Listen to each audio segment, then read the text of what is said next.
welcome to episode 399 of the HaskinCast Podcast. I'm your host, Scott Haskin, here with my friend and third-time returning champion, David Rosen. David, how are you? I am great. I am so happy to be back. Well, thank you very much. I appreciate you coming on. This was kind of quick. I wanted to get you in before we do the 400th episode celebration and talk about your new album, the Pups album. This is your second one in the series, right? That's right. Yeah, it was never supposed to be a second one, but something happened this year, and I'm sure we'll talk about it. But all of a sudden, here we are. I think that's one of the coolest things, though, about being an artist is that we think something is just one thing, and sometimes it can be only that, and sometimes it can blossom into more or inspire something completely different and make you go in a direction you just never would have thought you would have done. Yeah, no, it's absolutely true. You never really know until you're sitting down in front of your computer and your keyboard and all that, what you're going to be working on that day. Has this ever happened to you where you'll be working on like a project for hire and you'll start working on a piece of music and then you realize that this is not going to work for that project, but you're like, but I have to work on this right now while the idea is hot and then put it away for something else? 100%. Yes, absolutely. That's part of the reason why also like whenever somebody like wants to hire me for like a film score, but they're not, 100%, like I never say no to working up a little demo or something like that, because worst case scenario, that's now going to end up on one of my next albums or something like that, so. Yeah, it happened to me in the very first the second 48-hour film challenge I did. I mean, you literally have less than, I would say, a good 20 hours maybe to do the score by the time that you've got to get the demos over and make sure it's going to work for the film. And the very first piece I'm writing, I'm like, oh, this is really cool. This is not going to work for this script at all, but I need to spend another 20 minutes developing it before I forget what I wanted to do. Yeah, absolutely. Have you done a lot of the film challenges? I did years ago. I haven't done one in a few years, but I've probably done like 6 or 7 of them over the years. And I remember one year I did 2 in the same 48-hour weekend. Oh. That was ridiculous. Yeah. But yeah, they're always fun, and I'm sure I would do it again at some point. Yeah, I think I probably would too. After a while, like doing every one of them, it just got kind of stale. Yeah. It wasn't that it was a challenge in the way of the time pressure anymore. Like that seemed to go away because I found a groove for it. And the last one I did, I think I did 26 cues in 20 hours. And I'm like, this is kind of too easy now. Yeah. They were fun though. They were a good challenge. And they're great networking events too, because you get to meet and work with different people. And even though we're kind of isolated, there's still really good networking opportunities. Oh yeah, absolutely. That's like the main reason to do them, I think, is, all those people you end up working with again. I think too, from a scoring perspective, just until you really get it down, like just pushing yourself to, I have to be creative now and people are depending on me and I have to make something that's going to work based on a script and not even the film, while the script is probably changing and no one's telling me. Yeah. I think that's a good challenge for young composers to learn how to write on the fly like that. Definitely. Yeah. Well, before we get into the album, I was just thinking about this before I started the Zoom call. You and I have lived in Vegas for a long time, and I'm wondering, do you ever do Vegas-y things? Do you go to shows? Do you ever go down to the Strip for anything, or is it kind of like, yeah, I know it's there, I could do it anytime, so I just don't? I mean, I don't go as much as I did when I was younger, but this year I've been going to a lot of concerts. We did go to the Sphere, the U2 show, which was amazing. That was super cool. We're going to see Bruce Springsteen this month. Nice. Yeah, I feel like this year has been like kind of a concert year. I think I've got like 3 or 4 other concert tickets lined up throughout the year. So I'll be out more than usual, so definitely. But yeah, when I was younger, certainly I was out a lot more.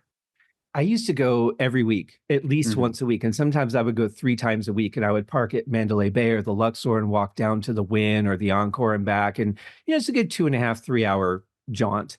Yeah. And, boy, ever since the Formula One thing, I think I've been down there 3 or 4 times maybe. Yeah. Kind of crazy. And I live on the side of Tropicana because I'm right behind the airport. So now with the ballpark and all that, that's just going to be nightmare. But Oh, yeah. do you ever go to like when was the last time you went to a Cirque du Soleil show? We actually went to, is it Awakening? Is that what it's called? Oh, the one at the Wynn, yeah. Yeah, we went to that in December, Mhm. and, it was cool. It was really trippy and weird, and we got some really good seats, and, but yeah, that was the first time in years, like, maybe even 10 years. I think it's one of those things where if it's available and you know you could do it anytime, there's no urgency. Mhm. But, Yeah. like, I really wish I'd seen Zumanity one more time before it closed. That was one of Yeah. my favorite shows, you know? But Awakenings was really cool. I saw that, just by chance. A friend of mine was having a bachelorette party, and one of her friends canceled, so she gave me the ticket. And I thought some of like, the artwork and the tree and everything was pretty well done. Yeah, yeah, no, it's a really cool show, and, the music was great, and the visuals are just super weird, and, Mhm. yeah, it's not the kinda thing that I, like, get out to that often, but, like, I always appreciate them when I do actually get to see them, and, Yeah. like, you know, it fits in with the kinda stuff that I'm into, just, like, weird, cool stuff. Mhm. Yeah, and there, I mean, even just walking into some of the theaters for people who've never been to a resident Cirque du Soleil show, like the touring shows are completely different because they can only build those up so much because they have to, tear it all down and move to another city. But like you walk into the Ka Theater at the MGM Grand and you're just like, something spectacular is about to happen here. This Yeah. is going to be amazing. Just the atmosphere alone is stunning, you Oh, know. yeah. Yeah. Absolutely. So before we get into the album, I want to ask you about the artwork because I was a little confused by this. It's the Pups album, but the album cover is dominated like 3-1 cats over dogs. So what's the concept here? Okay, so, the Pups is a, so to back it up a little bit, the Pups album, Who Wants Din Din, came out last year, in June, and it was a 15 years in the works album. It was something that I would come up with these little songs about my pets, which at the time when it first started, it was 2 dogs, 2 cats. And, obviously, there are, lifelines to our pets, and, the band member lineup changed over the years, as does with your family of pets, but, yeah, now we have 1 dog and 3 cats. All 3 are different cats than from the original lineup, but Harvey is still kicking, and a lot of the songs on this album are about how old Harvey is because he is 16 and a half at this point, and part of the Mm. reason why I even made a second album is because he's still here, and, let's just do it while he's here, I don't know, after he's the founding member of the Pups. I don't know what will happen after, that moment in time, but Yeah. anyway, yeah, it was always 2 dogs, 2 cats, and I would be working on songs, and, like, I had all these ideas for these silly songs about my pets, but I am a keyboard and synth-based musician. As you know, I compose scores, I make, albums of, like, dark, moody instrumental music. When I sit down with a guitar and try to make these little folk and pop punk and rock and roll kinda little songs, I don't know what the hell I'm doing. And I pick up the guitar and I strum things and it's like, "Oh, no, that chord progression makes me wanna kill myself. That does not sound like a fun dog song. This sounds like, some, dark alternative, grunge thing or something." It literally took me years and years to figure out chords for these songs to the point Mhm. where our Sadie pup passed away, and I think it was 2019, and so she wasn't around for the album, and then her passing away delayed the album even further, but, the songs were slowly but surely coming along, and, eventually they were there, and like I said, Harvey was still there, so let's put this thing out, and so, yeah, that was last year, was the first album, and then, like I said, I didn't think there would be a second one. I thought it was just like, I finally did it. I finally made this album of songs. And then in January of this year, of 2024, I had 2 ideas for new songs. And I was just like, let me just see if I could put them down. And they came out so damn good. And then literally by the first week of February, I had a 15-song new album ready. Geez, that was fast. It's insane. I do not know how it happened. I'd say 3 of the other songs that I even have, like, a spark of an idea, like a little ditty that I would sing or something, But that was it. There were no chords, there was no full verses, none of that. It all came together in weeks. And I was like, Harvey's here. Let's do it. Let's finish this album. Let's actually put this thing out. Well, maybe that's part of the reason it came out so good is that you didn't have the time to sit there and overthink and second Yeah, guess and ruin yourself out of some good songs. I agree. I completely agree. And as I was making these, like, and another thing, this, we are talking about a novelty album here. Sure. These are just silly songs.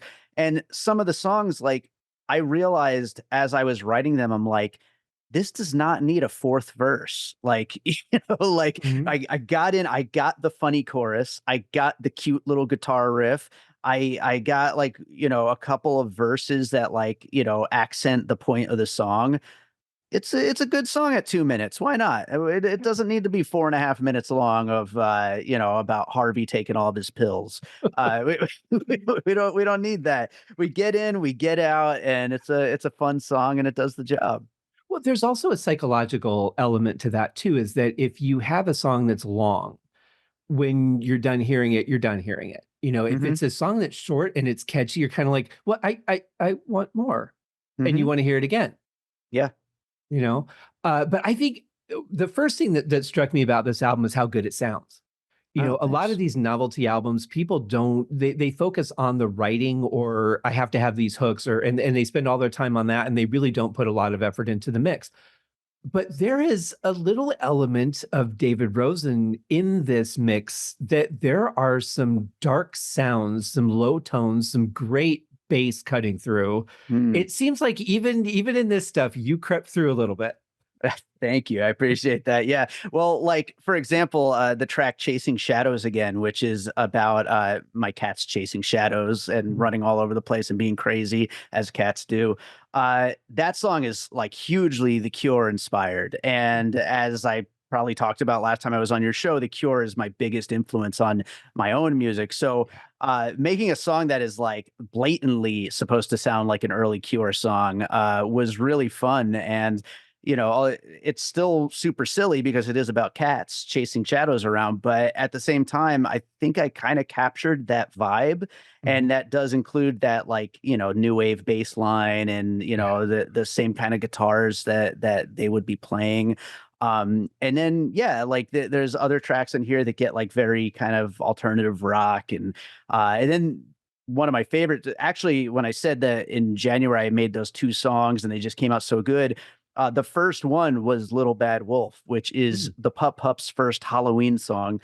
And at first when I made it, I was like, well, maybe I'll just, release this at Halloween time later this year as, like, a special single or something. I Mhm. obviously didn't expect a whole new album, but then, like I Yeah. said, just a couple weeks later, the whole album was done. I was like, I can't just wait. Like, I'm just gonna put the whole thing out. But yeah, that song I got to go straight up, like, I don't know, like a Nightmare Before Christmas style, like, sing along Halloween track. And so that definitely, you get my dark side in there as well, even though for the most part the album is just very fun and goofy.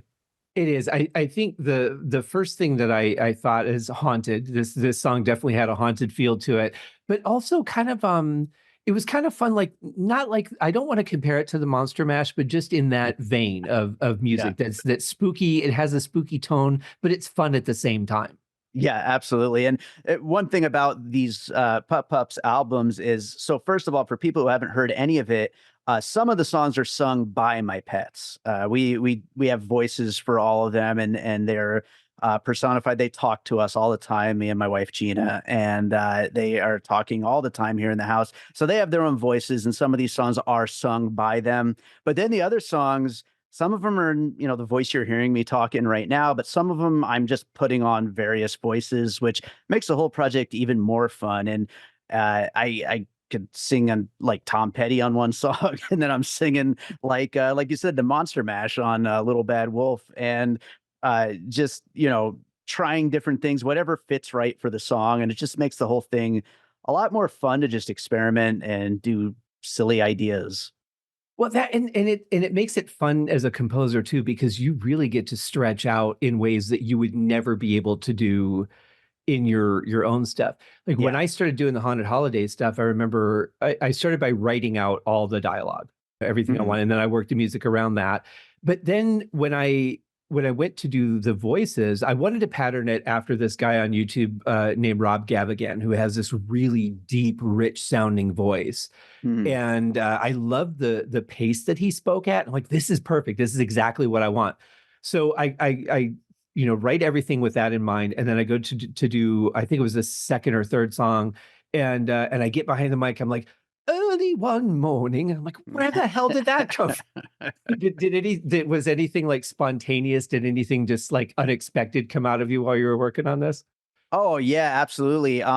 There's the track "Click," Mhm. which that song, it's kind, it's kind of like a industrial punk rock kind of track about everybody going nuts when I open a can of wet food, and that song, it uses like a distorted vocal kind of thing, like industrial music would, and that was like one of these things where it's like I kind of knew that I wanted it to sound like was kind of like I keep going back to, I don't know if you know the band Lard. It was a Mhm. side project of Ministry with Jello Biafra Oh, in it. okay. Mhm. And I was kind of thinking of that, but like literally I put like 2 plugins on my voice, picked 2 random presets, and I was like, "Oh my god, that's it. Done." Like, there's the voice, you know what I mean? And, I didn't even really know how I was gonna achieve it, but boom, it was there, you know? Mhm. And so, yeah, stuff like that really surprised me. There's a lot of these songs too where it's like, I would sing it in one voice and I'd be like, "Well, this is good, but it's not quite right." And I would just hit delete and sing it again, you know, in a Yeah. different voice and until I found the right voice for it because really anything is possible and you can just play around until it works.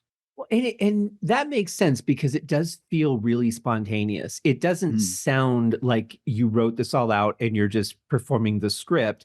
It feels very much alive, like real live conversations between you and the dog, and that's one of the things I really find just absolutely charming about it is that it doesn't sound scripted. It sounds very natural. Yeah, yeah. There's one track, Grasshopper Invasion, which for people outside of Vegas is not gonna make any kind of sense. But here in Las Vegas, every year or two, we get these big swarms of grasshoppers, and it's a song about going for a walk in the grasshopper invasion with all of our new friends, the grasshoppers. But that one is a duet with me and Harvey, Mhm. and we go back and forth singing, and then we sing together on it, and it's just so funny making a silly song like that and me doing 2 voices. I For our listeners at home, it's not really Harvey singing, but it is What? Harvey singing. Yeah, but, although he does sing on Barco, by the way. But, Yeah. anyway, yeah, our voices coming together worked so well, and Mhm. I didn't even really expect like, I thought it might just not work, but then, like, I sang my line, I sang his line, blended together like 2 members of a harmony band just going Mhm. together, and I'm like, "Wow, Harvey, we got a good thing going." And the pacing of it is perfect. It really sounds like a good, honest conversation caught on tape. Yeah, You yeah. know, there's not, too much of a delay between the call and response or anything like it's really like you just were 2 people behind microphones and, in fact, I had wondered at one point if it wasn't somebody else doing the dog's voice because it just is such a smooth conversation. Yeah, yeah. But it also kind of brought me back to like the 50s when thinking about Christmas songs and the way that they used to record them back then and just that, when they would have those little dialogue exchanges in the middle of a song, and Yeah, it felt yeah. very much like that.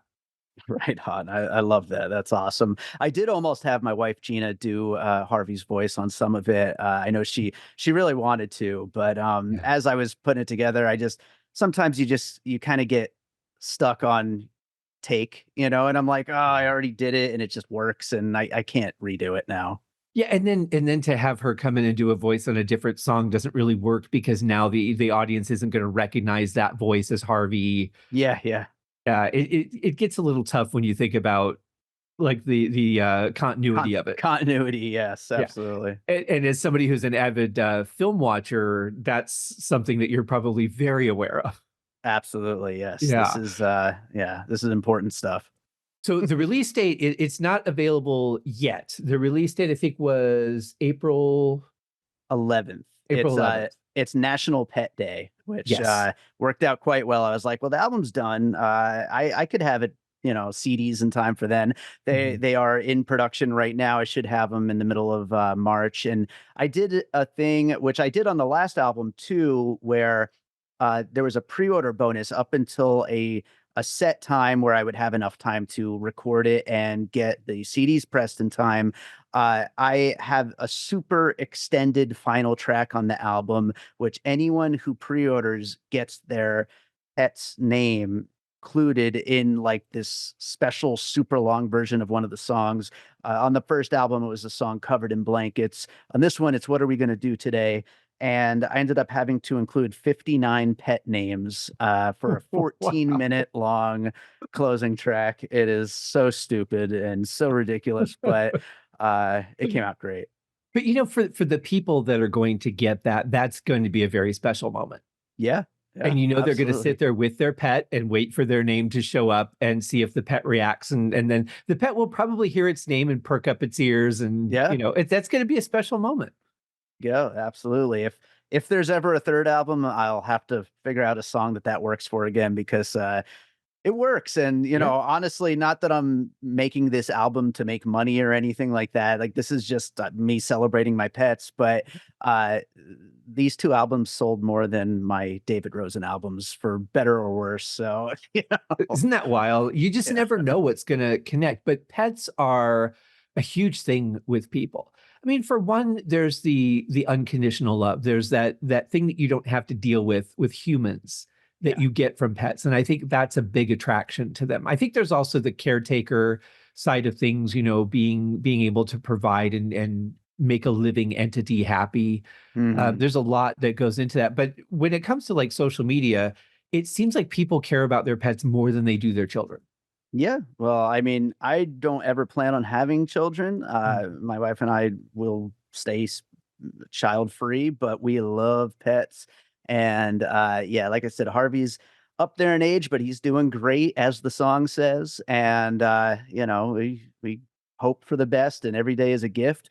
And our newest cat is Niyaguri, but we have 3 cats, and I'm sure we'll have more. They seem to pop up every so often, the little monsters. And pets are the best. We love them. And the new cat got in time to be on the album cover, which is the most important thing. Absolutely.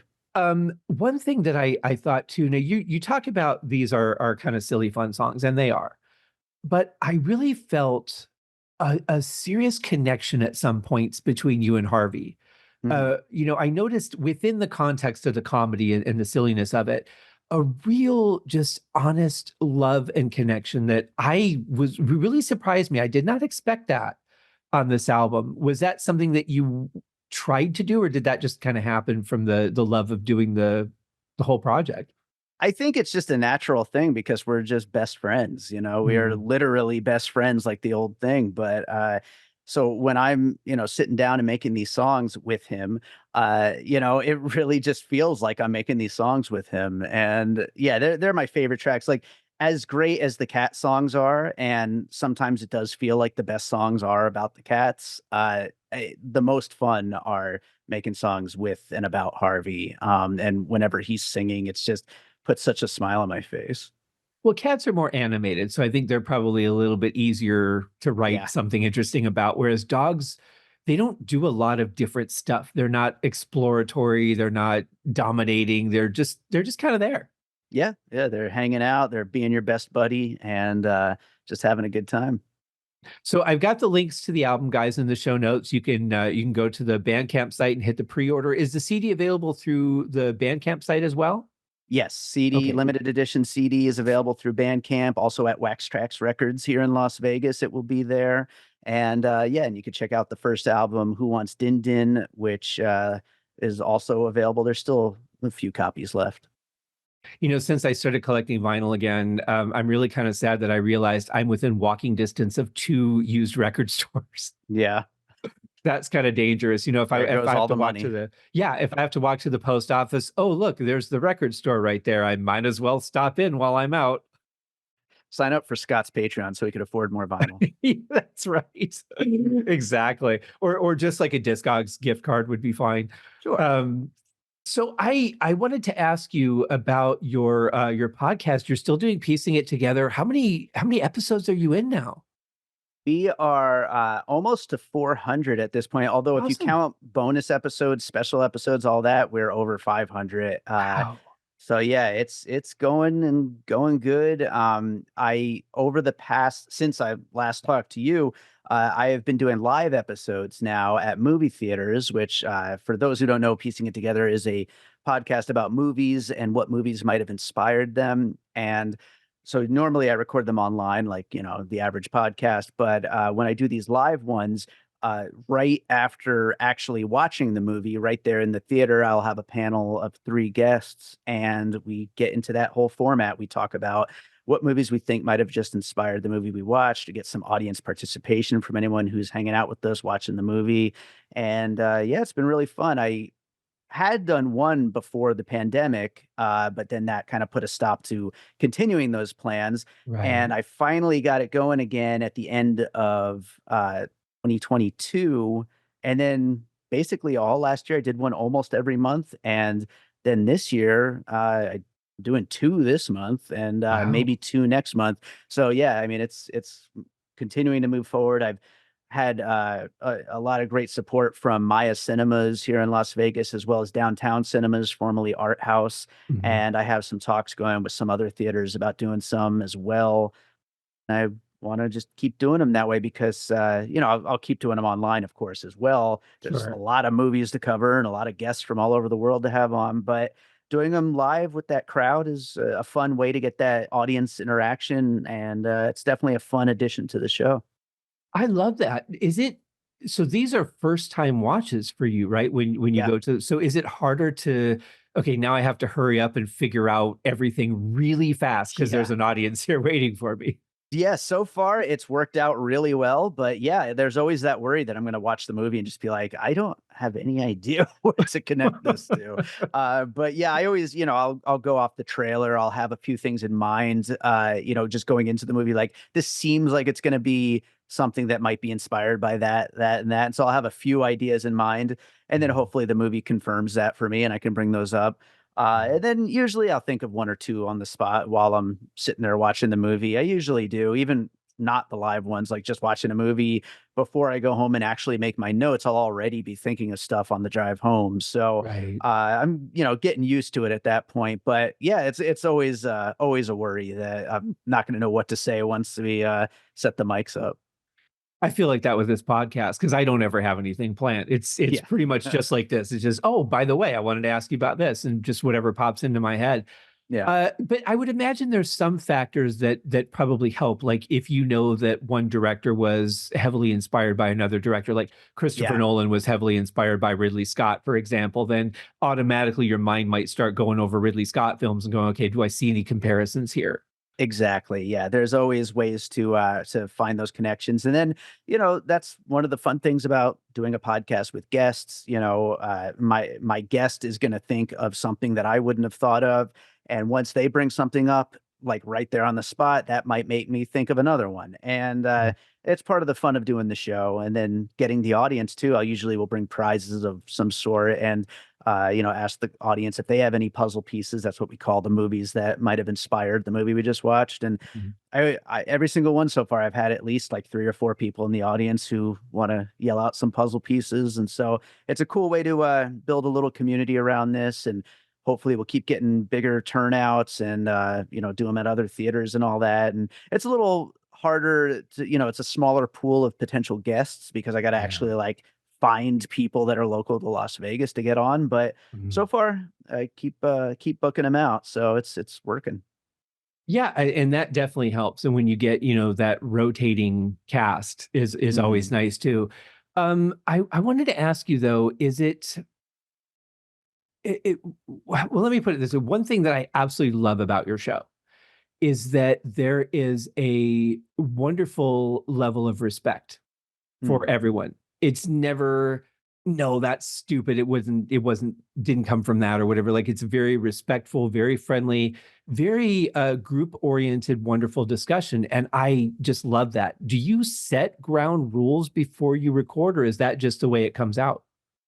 It's really just the way it comes out. I think that's part of what how I approach it as a host is that I like to encourage, my guests and whatever they end up picking. And even if it seems like an out there pull, whatever puzzle piece they bring up, we find a way that it's like, oh yeah, I could see that, through this, and this, it makes sense. And so I always like to look at it on the positive way of looking at these connections.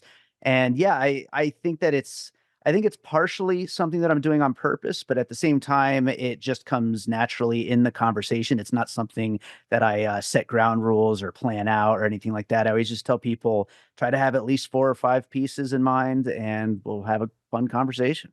Yeah, and it works really well. I think that people are more apt to be open and honest and bring experimental ideas in if they're in a Mhm. safe environment, and that's Yeah. one thing that's very important about what you provide. Hey, thank you. I really appreciate that. Do you have you had any challenging guests on people that were, like, trying to push that envelope a little bit? Because some people just like to be controversial naturally, and they don't even necessarily mean to be, it's just kinda how they are. I had one guest, this was a couple of years ago, who clearly did not get the concept of the show before coming on. And usually I try to explain when it's a first timer, how it's all going to go down, but they were not getting it. And it was a big movie too, so it's like I kind of got to make this work somehow. And I made it work. Like I turned the conversation back around on the right direction over and over again, but it was a drag. It was a tough Yeah. one, and that luckily has only happened that one time. And after all these episodes, everybody seems to be like really in on the idea of everything. That's very good. I'm glad to hear that. And I think after a while, if you're a savvy guest, you're gonna check out the show before you go on it Right, right, and kinda get the gist of it. But some people, it's just their natural tendency to stand out, whether they mean to or not. yeah. I'm curious to get your opinion on this because I'm not a big, like a Marvel guy or DC guy. I'm not really into those movies. In the beginning, when they started making Batman movies and Spider-Man, I thought they were really cool. But now there's like so many different reboots and franchises, and it just gets you don't even know which one you're watching anymore. Are you a fan of those, or do you kind of follow all of them, or do you get tired of the let's reboot Batman for the seventh time? I am super tired of booting Batman for the 7th time, but, yeah, I'm not really a big superhero fan. I see practically all of those movies because they are the blockbusters of the last 15 years, so Yeah. you kinda have to if you're gonna be doing this. But, and I enjoy, a good portion of them, not all of them. And I certainly don't really care about the continuity of those movies because they just don't really mean much to me. Yeah. But, I watch them, and a good chunk of them are good. Some of them are very bad. But then again, I had a good time with Madam Web this past month, so what do I know, I think, it really just goes from a movie to movie. And I can't really say that superhero movies in general are bad or good. It's just case by case. I've heard that did not get very good reviews, though. Oh, everyone hated it. Yeah, it's Really? it's a I haven't it's seen a it, but mess. is Yeah, it? it's a mess. It's a disaster, but, Ah. it's a very fun disaster, I thought. Well, sometimes you can have a movie that the ride is fun even if Yes, the overall destination isn't, you know? exactly, I exactly. remember, going to the theater to see Man of Steel because I really wanted to hear Hans Zimmer's score in the theater. They made this big deal about all the percussionists and drummers he brought in, and man, and it was just buried in the mix. No, you didn't Mm, really get the effect of it. But what I remember most coming out of that theater was these movies are pointless. It was a 2-hour fight between two people that can't really get hurt. Like, mhm, what is the yeah, point? It doesn't resonate with me. And the journey isn't exciting enough because the good guys are always going to win in the end. yeah, So it doesn't really, it just, they just don't work for me. yeah. No, and nowadays they have the multiverse stuff, and that just means somebody dies, they come back in the next one. Nothing matters at all. There's no stakes at all. Yeah, Yeah. it's tough, and we're seeing that they're not doing very well. This has been, 2023 was like the first year that we're really seeing a decline in the success of these things. And hopefully that opens the door for grown-up movies to actually be what takes over. We will see. I mean, Oppenheimer certainly did it. We'll see if it Yeah. continues. Well, it sounds like the Friday the 13th theory has just hit the multiverse, like Yeah. Jason's dead. Oh, no, he's not. Yep. Interestingly, I think it was part 7. I had gotten the novelization of that Friday the 13th book, and I found it fascinating because it actually explained Jason.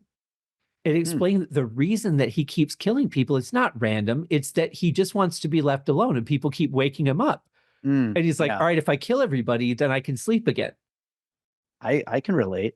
I thought, wow, I never thought I would be on his. Yeah, right. I thought I would never be on his side. But I thought Mhm. that was a fascinating twist on it, which you don't Yeah. get in the films. No, not really. So one of my favorite films is Gladiator. Mhm. I'm not a period piece person. I don't typically enjoy period pieces, but I love every moment of this film. And I heard that they're making another one. Yeah. And Russell Crowe is annoyed because people keep asking him about it. He's like, I'm dead. Because Yeah. it takes place after Maximus's time. Uh, what do you think of? Is it a money grab? Is it trying to capitalize on something that was really successful, or do you think there's some merit behind doing another movie in a potential franchise? I am of the mind of give Ridley Scott money always, no matter what. That's my opinion on Gladiator 2. I do think it's completely pointless and there's no reason to make a second movie, especially I don't know if you ever heard about the original Gladiator 2 script that got like really trippy and weird and never Yeah. got made. I would have rather seen that than whatever it is that this is supposed to be, just because I love movies that go off the rails. But uh, Paul Mescal's a good actor. He's the lead in this, and I think Denzel Washington's in it also. Oh wow. Yeah, like it could be something, and I have liked most of Ridley Scott's later era stuff, so I'm on board because it's Ridley. I can understand that. If it was somebody else doing it, I Yeah, think I would yeah. probably be a lot more skeptical. But I Mhm. just, I don't know. I think about like Bachelor Party 2 or Roadhouse 2 or, these movies that come in much later.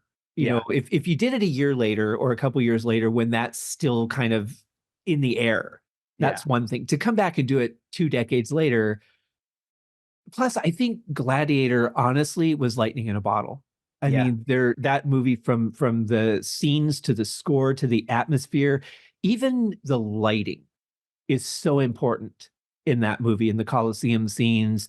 Um, on my DVD, it has that sort of hazy, long shot of the Colosseum and just the storm in the sky. There's just something magical about the lighting of that movie for me.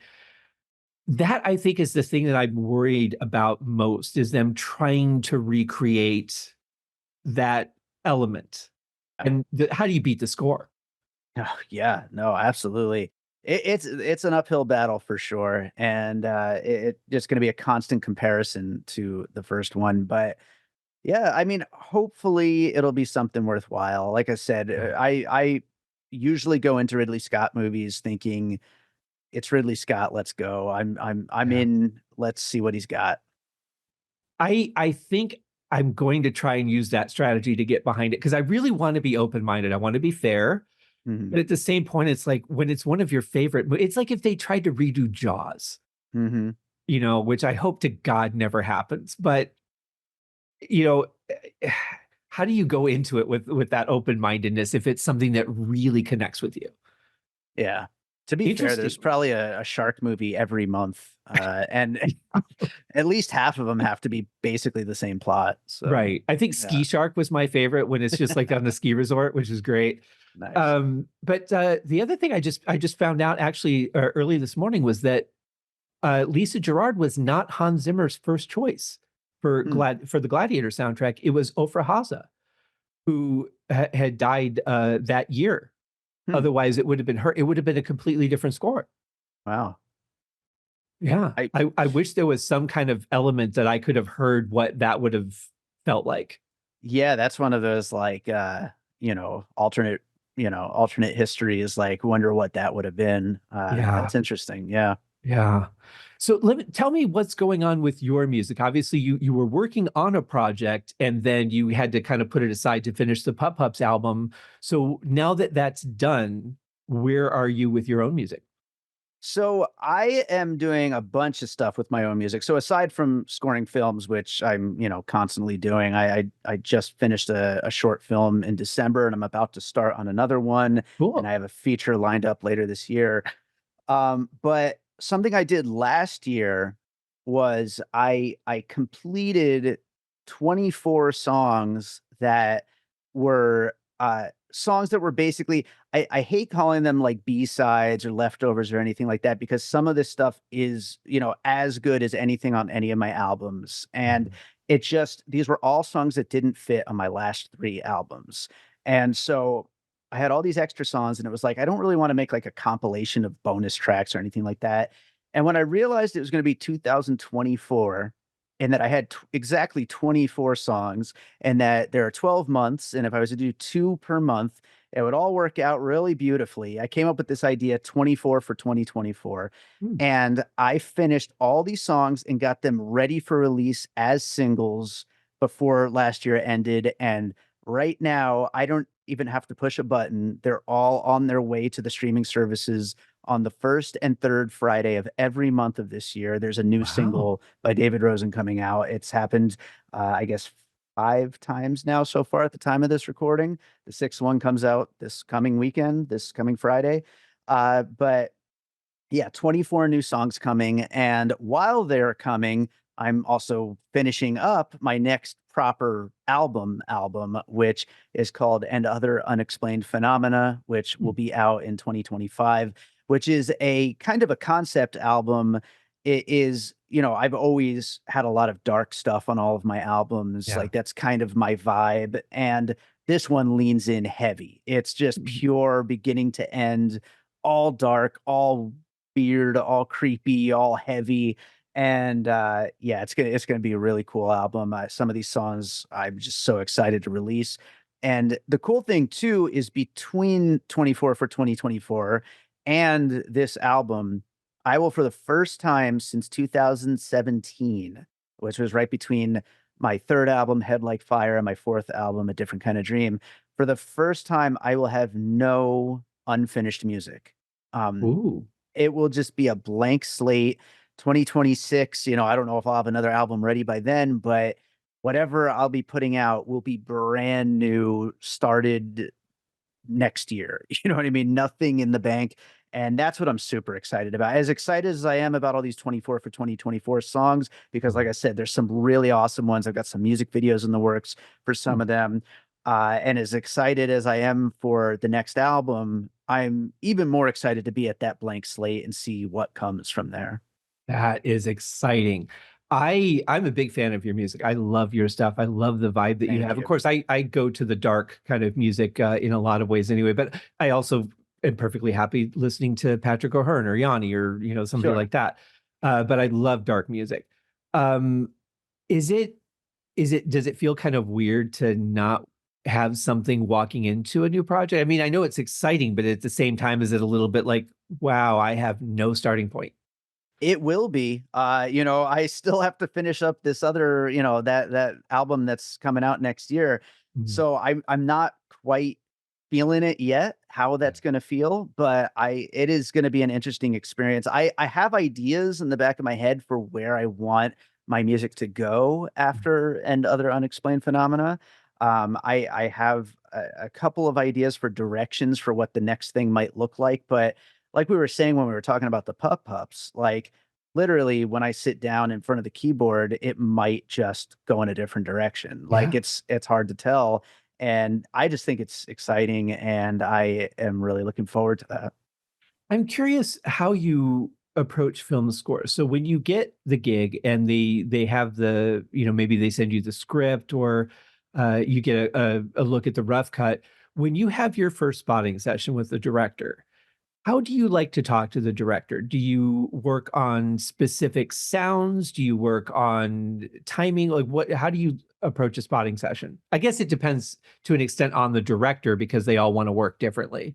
Yeah, absolutely. Some of them are a lot more specific and a lot more precious about like, their exact ideas. Some of them might have, very specific temp music that they are, really married to and want to go off of. Mhm.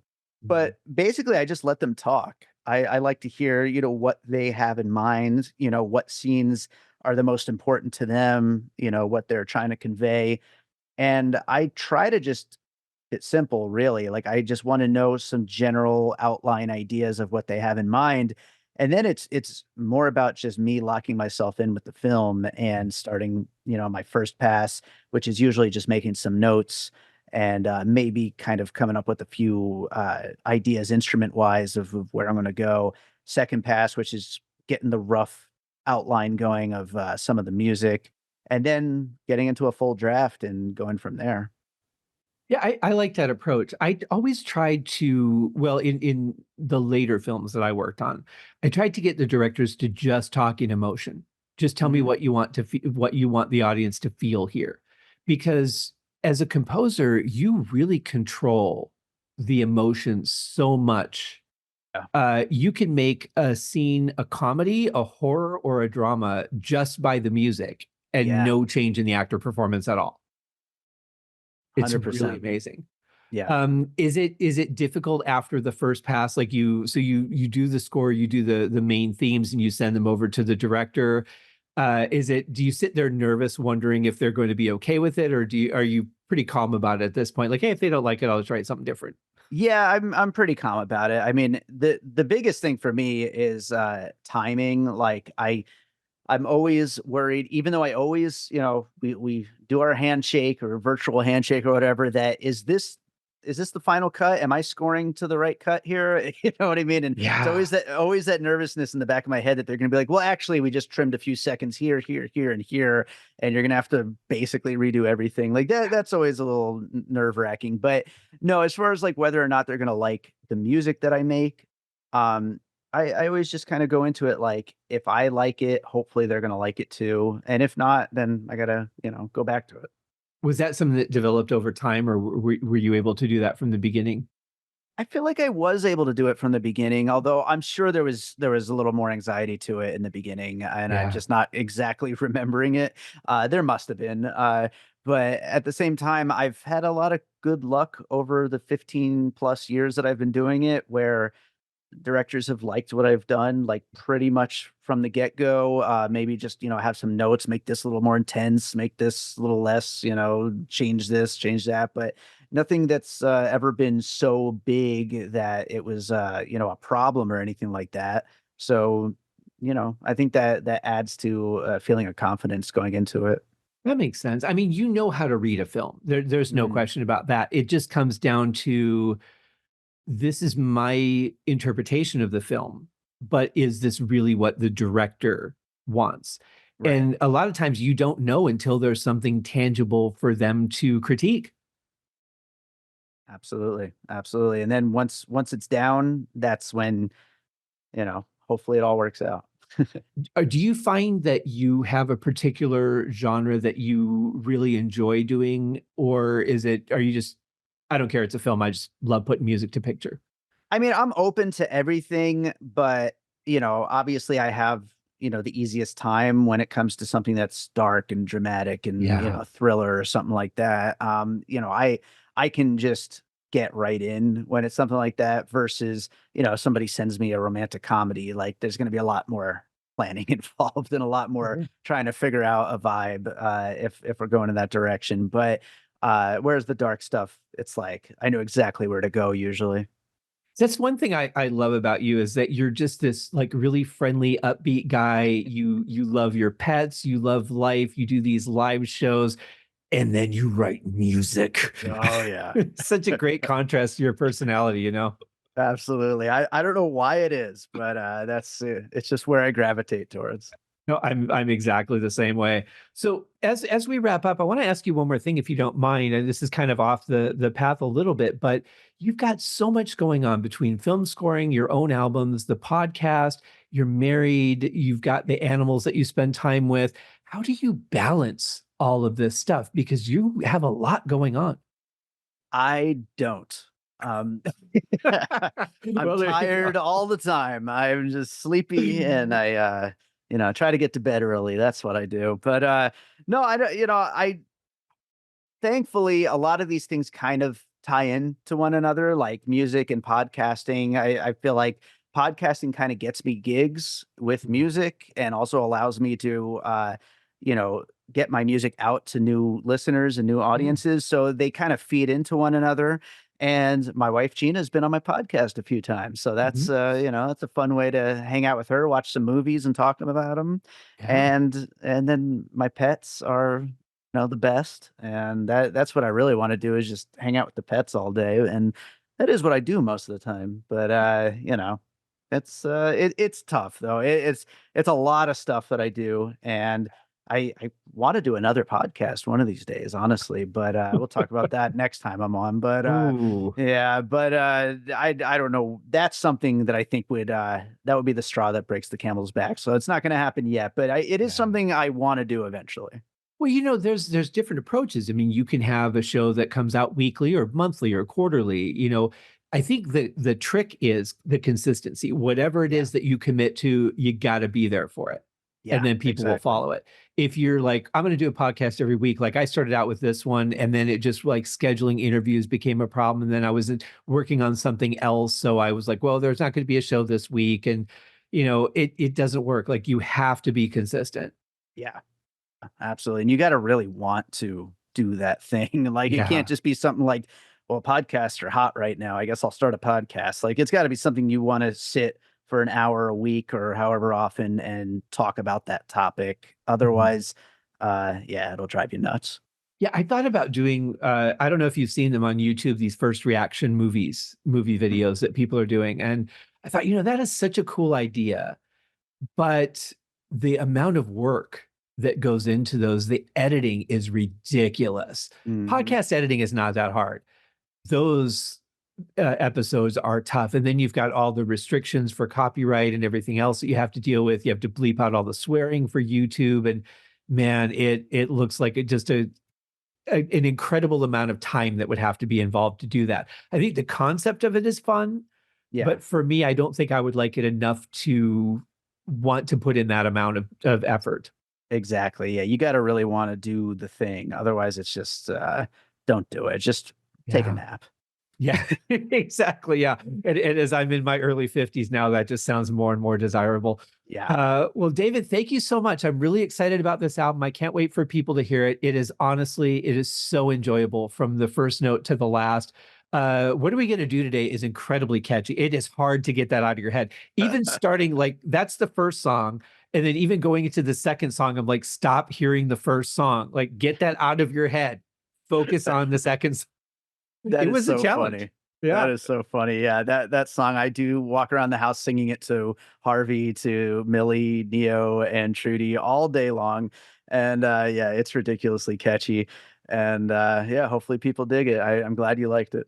Yeah, well, I like the whole album. I think it's great. I love that there's a little bit of dark tone to it. But really what gets me honestly is aside from just the lighthearted fun, is really just that connection. Yeah. I really found something special in that, and I hope that everyone else does too. Check it out, guys. The links are in the show notes. Get your copy of the CD. If not, definitely follow and support David on Bandcamp. Check out his other music, his website's there, the podcast. I've got links to everything. David, thank you so much for coming on the show. I hope you'll come back when the next album comes out. Yeah, thanks so much for having me back, and congratulations on 400 episodes coming up. Thank you. I almost hit that with the Uriah Heep podcast. It was 398 Hmm, when it wow. ended, and I'm like, so close. But to do two more shows just to say I hit 400 would not be there's no point in that. It, Yeah. it ended where it ended. But thank you. I appreciate it. It's been this is my 7th year on this show, and it's been a lot of fun. Right on, Been right fun. on. So thank you for being a part of it for three episodes so far and counting. We'll see you guys on next week for the 400th celebration, and have a great week, everybody. Cheers.